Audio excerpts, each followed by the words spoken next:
10 years after the Hijrah, that is the migration, the Messenger of Allah, peace and blessings be upon him and his progeny, ordered to his close followers to call all the people in different places to join him in his last pilgrimage.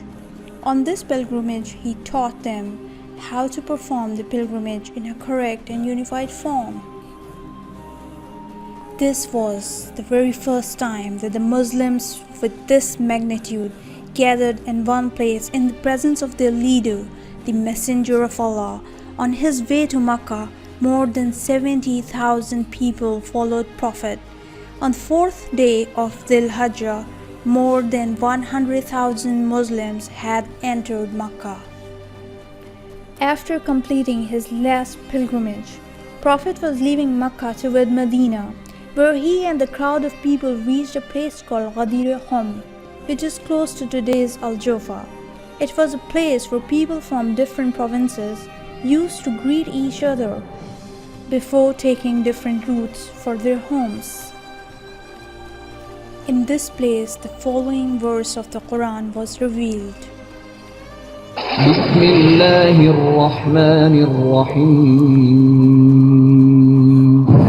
يا أيها الرسول بلغ ما أنزل إليك من ربك وإن لم تفعل فما بلغت رسالته. The last sentence of the verse indicates that the Prophet was mindful of the reaction of his people in delivering the message, but Allah informs him not to worry, for he will protect his messenger from people. Upon receiving the verse, the Prophet stopped on that place, the pond of Khanum, which was extremely hot. Then he sent for all people who have been ahead in the way to come back, and waited until all pilgrims who fell behind arrived and gathered.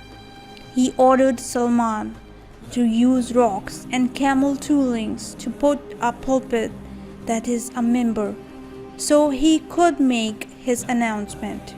It was around noontime in the first of the fall, and due to the extreme heat in that valley, people were wrapping their ropes around their feet and legs and were sitting around the pulpit on the hot rocks.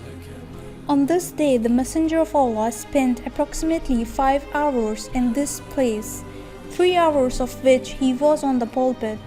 He recited nearly 100 verses from the glorious Quran, and for 73 times reminded and warned people of their deeds in future. Then he gave them a long speech. The following is a part of his speech, which has been widely narrated by all Shia and Sunni traditions.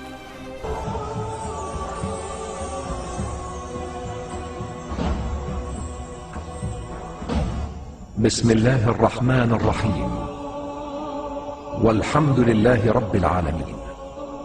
أدعوكم جميعا إلى تقوى الله.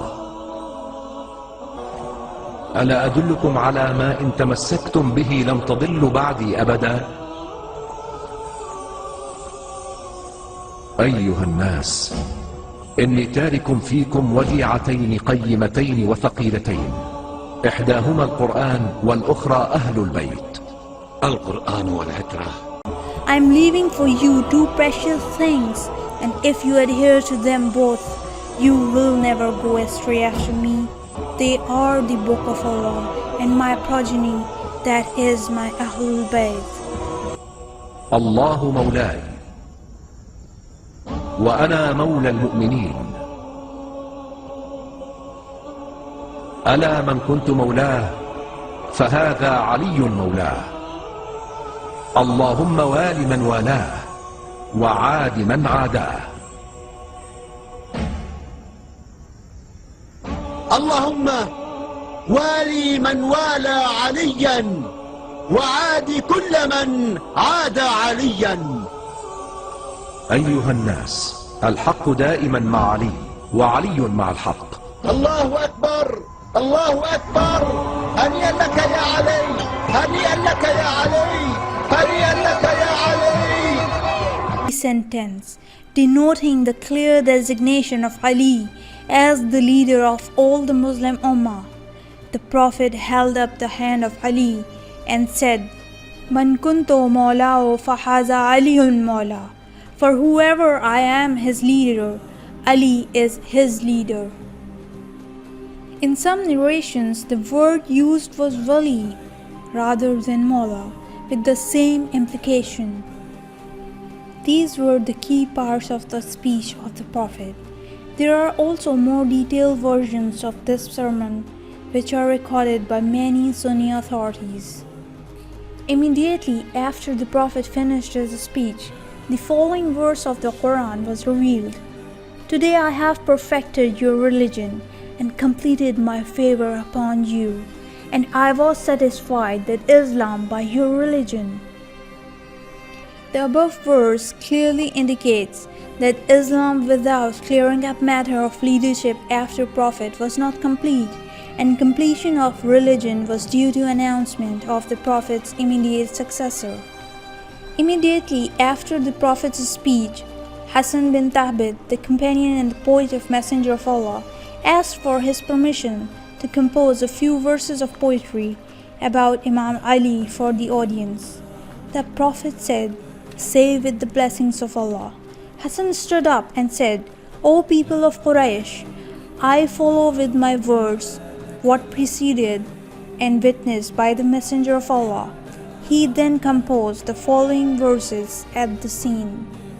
ای شیعیان مژده دهید عید ولایت آمده امشب جهان شد منجلی از پرتو روی علی ای شیعیان